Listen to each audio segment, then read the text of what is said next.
गावात आजी आणि तिच्या घोडा बादल एकत्र राहत होते. आजी रोज बादलला दाना खाऊ घाले, त्याच्यासोबत शेतात फिरायला जाई. एक संध्याकाळी आजी जंगलात लाकडं आणायला गेली. तेवढ्यात अचानक हवामान बदलला. जोराचा वारा, काळोख आणि पाऊस सुरू झाला. आजी रस्ता चुकली आणि घाबरून बसली. तेवढाच बादल आपल्या इन्स्टिंक्टने आजीचा आवाज ओळखून गर्जनात धावत आला. आजी रडत म्हणाली, Badal.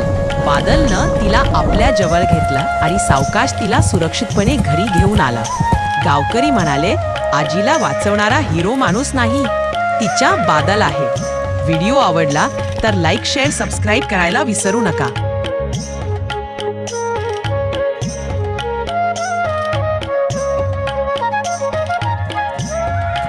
My good boy, my loyal friend, you are the heart of this old woman's simple